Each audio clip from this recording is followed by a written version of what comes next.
विधायक जी को ज्ञापन देने आए हैं। उनके बारे में ये है कि हमने आज से एक हफ्ता पहले सभी विधायकों के लिए सीआईडी इंटेलिजेंस के माध्यम से सूचना भिजवा दी थी कि फला फला दिन हम इन विधायकों के पास, मंत्रियों के पास या जो हमारे लोकसभा के सदस्य उनके पास जो है ज्ञापन दिए जाएंगे।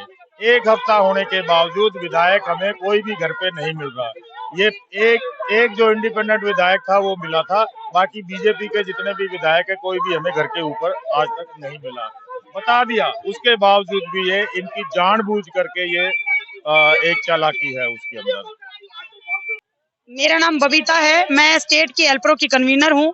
मैं सरकार को हर बार यही बोलना चाह रही हूँ कि जो 2018 में जो समझौता हमारा हुआ था, सीएम साहब ने जो विधानसभा में खड़े होकर के उनको हम बहनों के प्रदर्शन के बाद जो हमारा जब 2018 में हड़ताल चली थी, 2018 की हड़ताल के बाद सीएम साहब ने विधानसभा में खड़े होकर के कहा था कि मैं इनको श्रमिक का दर्जा दूंगा। तो आप मुझे ये बताओ श्रमिक का दर्जा क्या होता है? क्या हमें आज श्रमिकों के दर्जे की तनख्वाह मिल रही है? बिल्कुल भी नहीं मिल रही है। जो हमारी तनख्वाह है वो 6,000 और 10,000 है। मैं ये पूछना चाहती हूँ सरकार से, 6,000 और 10,000 में किसके घर का खर्च चलता है? एक कुत्ता भी नहीं पेट भर सकता 6,000 और 10,000 में। उनके जो घरों के कुत्ते होते हैं, उनके घरों के जो नौकर होते हैं, वो इससे ज्यादा तनख्वाह लेते हैं और वो अपने कुत्ते को 20 से 25,000 का ज्यादा ही खाना खिलाते हैं, बिस्किट खिला देते हैं। उन्हें खाने की बात तो छोड़ो। और जो ये कह रहे हैं हमें कोई शौक नहीं है ये हड़ताल करने का, ये हमारी मजबूरी है। हम मजबूर हो चुके हैं। हमारी विडो बहन 80% इस स्कीम में लगी हुई है, जो आंगनवाड़ी की आईडीएस की जो हमारी स्कीम है आईसीडीएस की, उसके अंदर विडो बहन 80%। आप मुझे बता दो, 10,000 में 6,000 को भी छोड़ देती हूँ, 10,000 को ले लेती हूँ तो 10,000 में क्या गुजारा कर लेंगी? रसोई का खर्च भी नहीं चलता। हमारे किराए के सेंटर है जिसका किराया हमारा 2,500 से 3,000 तक का गुड़गांव जैसे शहर में है, और अगर एक रूम का और उनके खुद के रहने के मकान का जो किराया है वो 5,000 का 6,000 का है, तो वो क्या करेंगी, क्या बचाएंगी और क्या खाएंगी? तो मैं ये पूछना चाह रही हूँ, हमें शौक नहीं है किसी के खिलाफ नारे लगाने का, लेकिन हमें सरकार मजबूर कर रही है।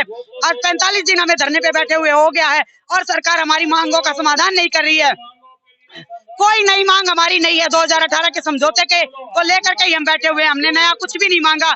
सीएम साहब से हम ये कहना चाहते हैं 2018 के समझौता जो उन्होंने मानना था उसी को लागू कर दे, अन्यथा हम आर पार के मूड में आ चुके हैं और आर पार की लड़ाई से हम पीछे नहीं हटेंगे। और कितना हमें वो प्रताड़ित करेंगे, कभी वो हमारे ऊपर धाराएं लगवा देते, कभी हमारे ऊपर मुकदमे करा देते, कभी हमारे लेटर निकलवा करके हमें वो टर्मिनेट का धमकी देते। तो हम ये कहना चाहते हैं नहीं डरते, हम तेरी धमकी से खींच लेंगे कुर्सी से। तो मैं ये कहना चाहूंगी जो विधायक साहब से हमने पहले से टाइम ले रखा था, उनका यहाँ से भागने का मतलब क्या बनता था?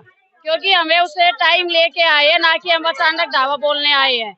और ऐसे विधायक का हम क्या करें जिसे ये शर्म नहीं आती कि हमारी बहनें हम सड़कों पे बैठी हुई है, 45 दिन से बैठे हुए हैं, एक बार भी हमारे विधायक ने हमारी सुध नहीं ली है।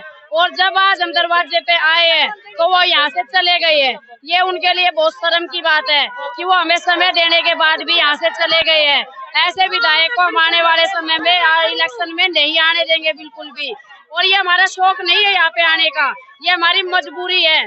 जो सरकार ने ये बोल दी कि 1,500 वर्कर को 750 हेल्पर को दे दूंगा और अर्ध कुशल और कुशल का दर्जा दे दूंगा, हमने सरकार से नहीं मांगी थी। सरकार ने अपनी मन की बात में बोली थी, लेकिन जब उन्होंने बोल ही दिया है तो अब हम छोड़ेंगे नहीं। हम आर पार की लड़ाई के मूड में है, चाहे सरकार कोई भी हथकंडे अपना ले, लेकिन हम अपना हक अब लेके ही रहेंगे। हमारी हड़ताल को 45 दिन हो चुके हैं, लेकिन सरकार ने इतना नहीं है, इतनी नीच सरकार है ये भाई ये नहीं सोचती कि ये वर्कर क्यों बैठ रही है। लेकिन सबसे शर्म की बात तो ये है कि जो गुड़गांव जिले के 4 एमएलए विधायक हैं, उनको भी जरूरत नहीं है कि इन बहनों ने क्या गुनाह कर दिया जो कि इनके बीच में जाकर इनकी समस्याओं का हल नहीं किया।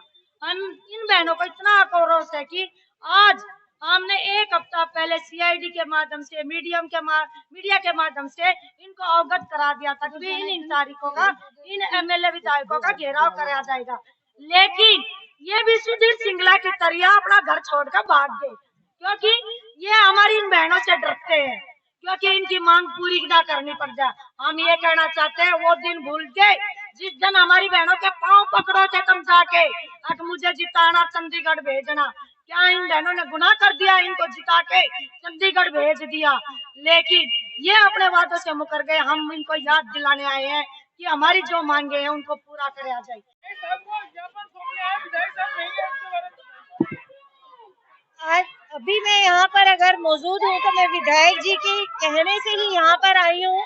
अगर विधायक जी को विज्ञापन नहीं लेना होता तो वो मुझे यहाँ पर नहीं भेजते, और विज्ञापन लेना मेरा काम है और उसके बाद विधायक जी को विज्ञापन सौंपना।